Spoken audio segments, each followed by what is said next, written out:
Media with myself, Salalo Makridier, and this is your home of humanitarian journalism. And in a bit, we'll be hearing from Sister Shamshad Sayed and Feroz Omar from South African Women United for Gaza, who are calling for increased advocacy for Palestine during Women's Month. And this is in all aspects, whether it's media, whether it's in organization, and fundraising, just all aspects. Because I think more than ever now, tensions are at their all-time high. The people of Palestine need South Africans more than ever, and the two wonderful ladies are joining us via StreamYard. Assalamu alaikum, Sister Shamshad and Sister Feroz. Always a pleasure to have you guys join us here on Salam Media. Wa alaikum salam wa rahmatullahi wa barakatuh. Shukran for having us. Alaikum salam wa rahmatullahi wa barakatuh to you and to the diligent audience of Salam Media. I think I'll start with you, Sister Shamshad. August, a very, very auspicious, important month here in South Africa. It's Women's Month, and we all know the tag "Watinta Bafazi, Watintimbo." What you strike a woman, you strike a rock, and we know, historically, the impact that the women of South Africa have had, when it comes to advocating for democracy and equal rights, and ultimately us, enjoying the freedom that we enjoy today. But now the test and the challenge and the call is a different one. Is one that looks to shed light on the plight of the Palestinian people, and in a way to be as directly involved as possible. I'm sure it's not a coincidence for you guys to make that call and that appeal during this very, very important Women's Month. Bismillah ar-Rahman ar-Rahim. Absolutely correct, brother. It was a distinct intended intention to do this in the month of August, because we know in 1956, in August, on the 9th of October, August 1956, 4 women. One was a Muslim woman, Rahima Musa, Helen Joseph, Sophie Williams de Bruyn, and Lillian Ngoe, marched to the Union buildings to discard the abhorrent caste system and hand it back to the government that imposed it onto them. And this was the genesis of a real struggle. This led to the 1961 Sharpeville riots, resulted in a massacre, because the men did the same thing and burnt their passes in Sharpeville. And then it was the precedent to the 1976 riots, where the youth uprising happened, because they refused to be taught through the medium of Afrikaans. And finally, it also resulted then in the 80s in the armed struggle. So look at what a simple intention of 4 women had on in the entire political scenario in South Africa. Taking that as a starting point, I think no one can deny the resilience, the courage, the strength of the women in Gaza, but no one also can deny or ignore the suffering of the women in Gaza. So we're zooming into the lives of women in Gaza, trying to highlight their suffering, at the same time show the resilience as well as their struggles, and also to try and bring relief and assistance to them. So how are we doing it? We're doing it in different ways, in different areas, in different substructures. We have, for example, media, education, political scenario. We have activities. We today, I just finished now a session live on Chalo Let's Cook by the esteemed Sister Christine Jedward, who's the leader for the activities substructure. We had a live demonstration on how to do a Palestinian dish, the mkhluba. And when we talk about things like that, we need to understand the designers have captured the culture and the food of the Palestinians and tried to make it their own. So we're trying to also bring not just the cooking, but the idea behind the cooking as to why we need to highlight who the Palestinians really are. And this was done, this we're doing because this was done for South Africa by the world when there was an international boycott, very much like the protests that we see. And because this is not a simple apartheid that we had, it's a real-time genocide that we are seeing. And to be quiet as women for in this time of real genocide is an indictment. So we need to pool our resources together, women, in this month. While we are being honored every year on the 9th of August because of these 4 women and what it led to, we need to also recognize the struggles of women in Gaza, not just from October 7th, But from for the past 75 years, and especially the past 17 years in Gaza, whom I think South African women have been very active in assisting them and highlighting their condition, etc. So we are doing this in different ways, trying to encapsulate all of society, whether it's Muslim or non-Muslim, whether it is in the affluent areas, or whether it's in the townships, or whether it is indeed among our indigenous people. That we need, and we are thankful that in South Africa that we have this kind of solidarity with Palestine, although it's not a Muslim issue, and because it's not just a Muslim issue, because it's a genocidal, that's a genocide that's happening in real time, we find that entire communities are very willing to participate. And if you look at the number of organizations that have lent their support is amazing. And this happened within a few minutes, alhamdulillah, when the post was put out.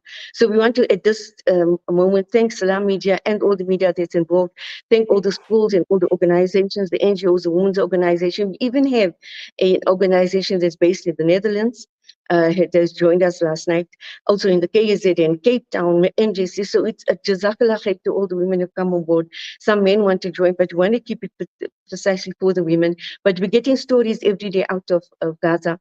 Yesterday we had the story of Mahat, today we had the story of Ismail Hania's wife, who's so, graciously, courageously, with so much of formidable strength, had accepted the death of her husband, the soul of the martyrs, the soul of her life.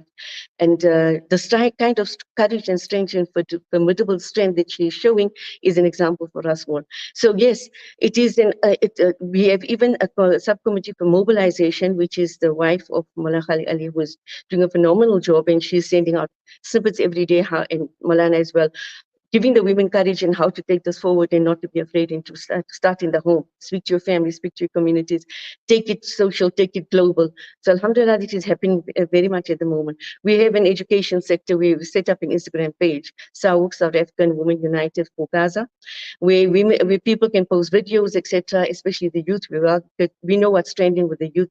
They're in front of their devices all the time, so let's use their devices in the constructive way so that they can be part of this entire campaign that we are running. And we hope to let it go beyond the month of August, inshallah. Then we have fundraising with Sister Firoza is heading, inshallah, and she'll talk about what she intends, inshallah, as well as she's an artist by excellence. Many of her arts are hanging in Al-Aqsa and waiting to be hung, inshallah, when the day Al-Aqsa will be free. We also have then a committee on political aspects, which is headed by Sister Nabovia Malik, and Sister Khadija Brown was a former MEC for Education in the Free State. And we hope to get Minister Lamola at your function when we host Yumna Al Said on the 24th of August, inshallah. So I'll leave it at Inshallah, that. If you inshallah. have any questions, and we need to really work on this and get it full house. And we're gonna, we're gonna book the entire restaurant outside. You can get as many people and media personnel to be present at that event, inshallah. So we'll be with you in it, and also in behalf of South African National Muslim Forum, there is Val that wants to host something. There's Newcastle that wants to host something. So let's see how we take it with Sister Yumna Al Sayed. No, definitely.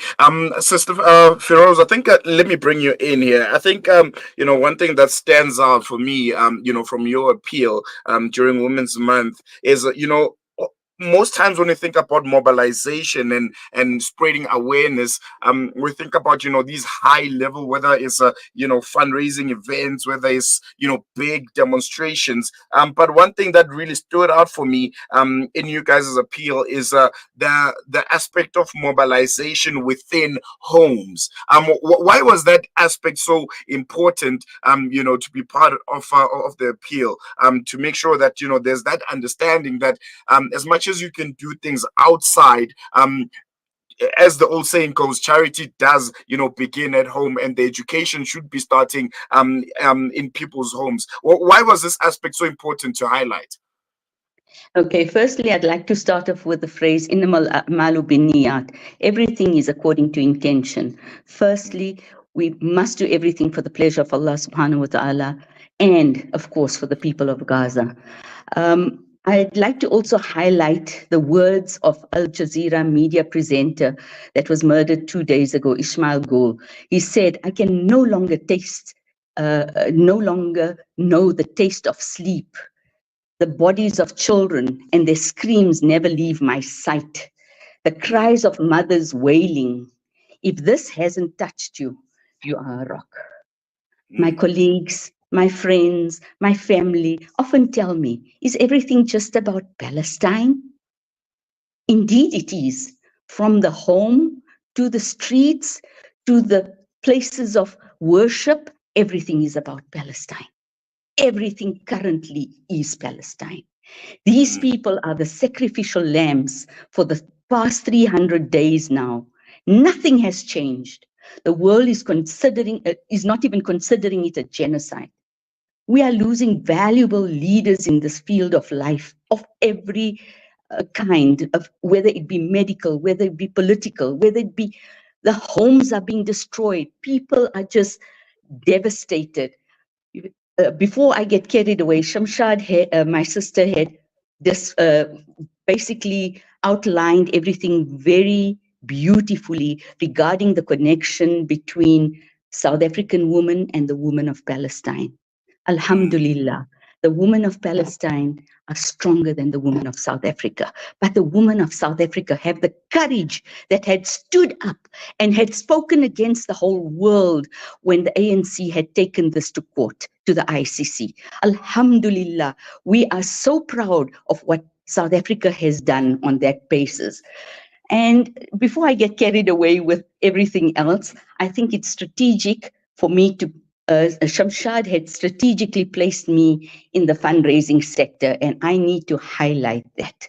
Alhamdulillah, I'm here to motivate the mums in particular to look out for anything related to Palestine, to be a part of it. Continue lighting the lamp for Palestine. In a few days, I sketched up a piece of artwork that is so relevant to what exists in Gaza. With the aid of Ibrahim Musa from Palestinian Information Network, I drew up a picture of the map of Palestine. On the left, we have the tents that are demolished and the buildings that are demolished. Centrally, we have a woman that is walking the path of light towards light, which is the Quran. And she's raising her hopes basically just with the vision of the Quran. Alhamdulillah.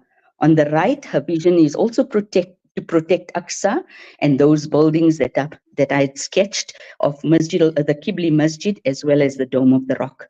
Please feel free to purchase these either on poster paper for 200 Rand or on canvas at 300 Rand. These are a fundraising initiative, but also regarded by my dear sister Hawa as an educational point. She will be in contact with a few Muslim schools and run a competition with awesome prizes to be won.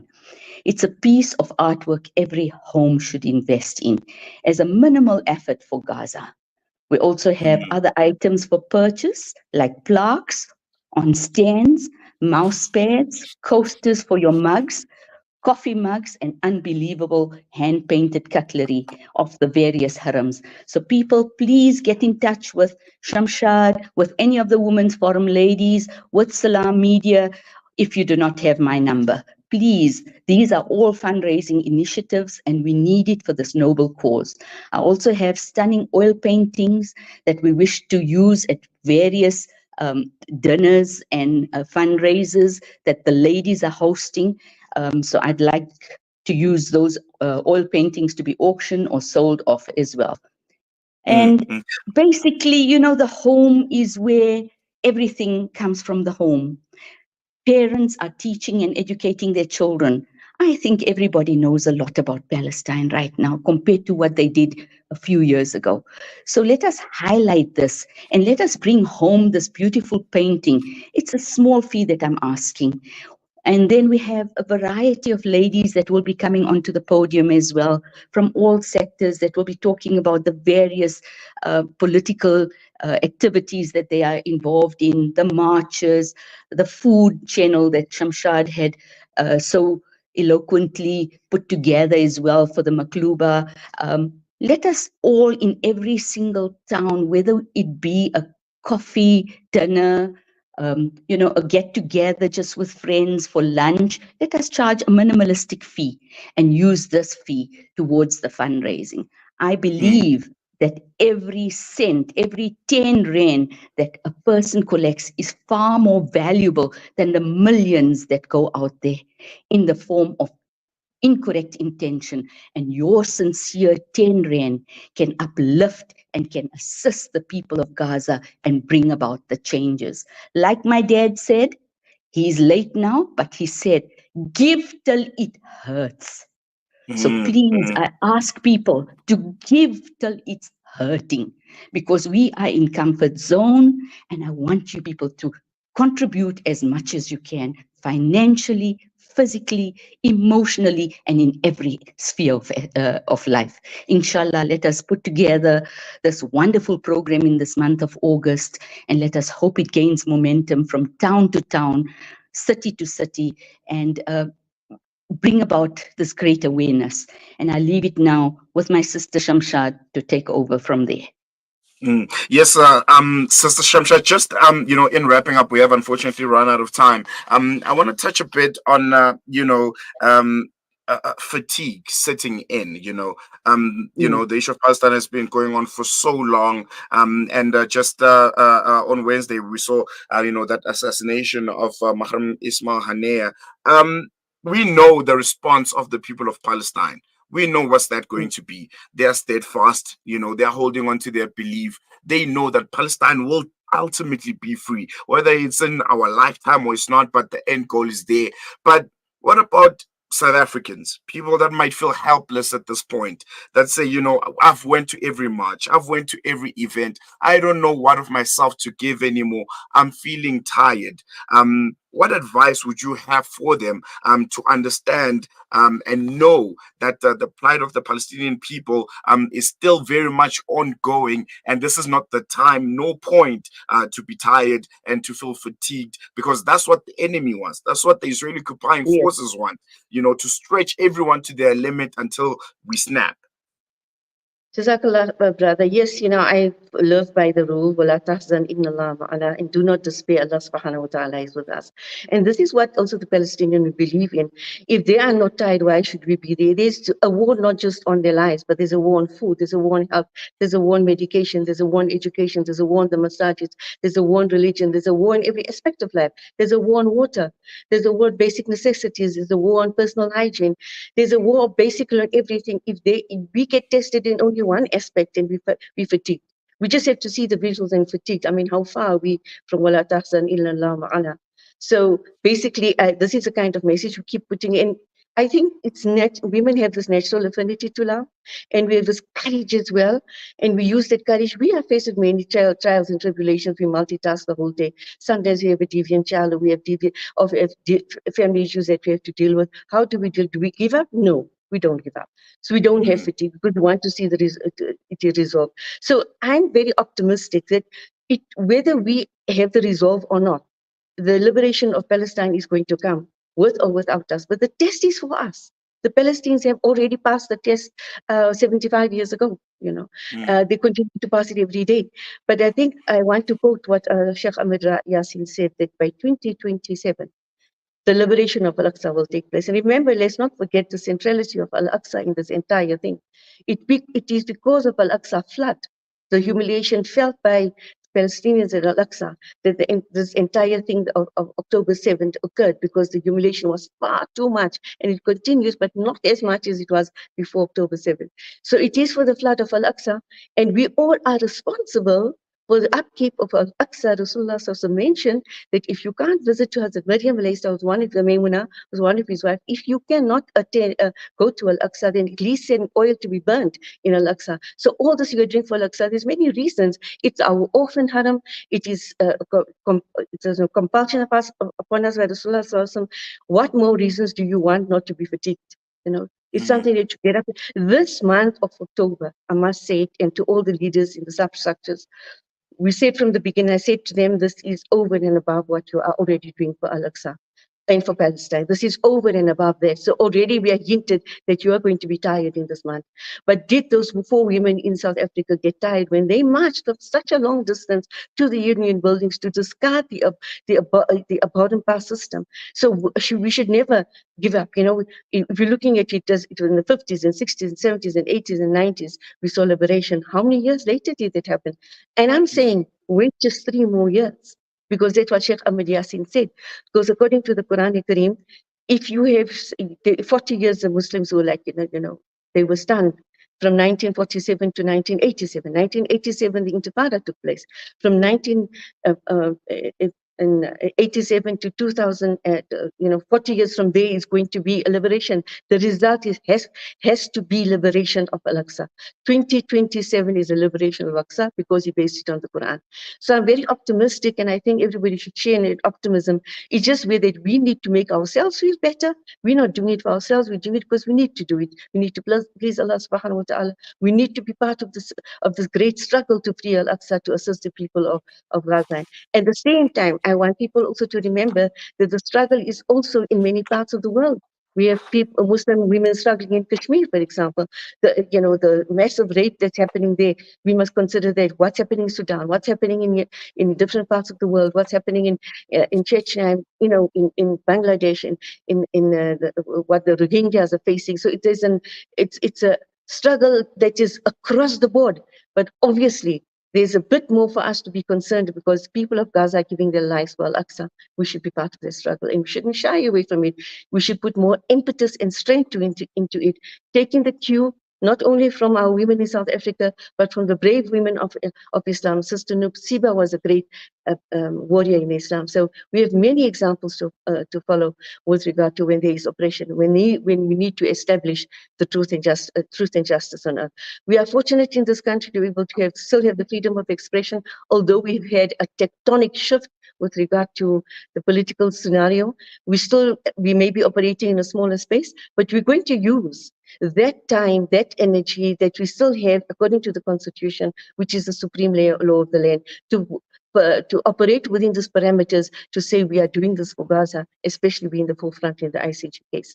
With that, I want to say to all the women, shukran jazilan for your commitment, to all the media houses, to all the education departments, and the education headed by Sister Hawa, the political assistant Nabuwiya Malik out there in Cape Town, Khadija Ali, who's the wife of Maulana Khalik Ali, who's heading the mass mobilization, to Tasneem Jadot, who just did the cooking stock now, and to showcase Makhluba and the mentality, the culture behind it as well. And that basically sums up. And also we want to thank Sister Firoza, who's now on the fundraising. Inshallah, we want to spread what she has said. We hope that Sister Firoza will put it in the group so the ladies can get cracking. And we'll be forming another group so we can spread the activities on a daily basis for all those organizations that have pledged their support to the cause. And we're going to take it, and hopefully we can do this until Al-Aqsa is free. We said for the month of August, but let it continue, inshallah. But shukran to you and the team for having us. Shukran to Zealand. And shukran to Sister Firoza. Always a pleasure. We're going to leave it here, ladies. Thank you so much for giving us your time. Your contact details and all, the projects will definitely be shared on our various platforms. And I know we have some really, really big events lined up for the month of August. But for now, it's a goodbye. Assalamu alaikum. Wa alaikum salam wa rahmatullahi wa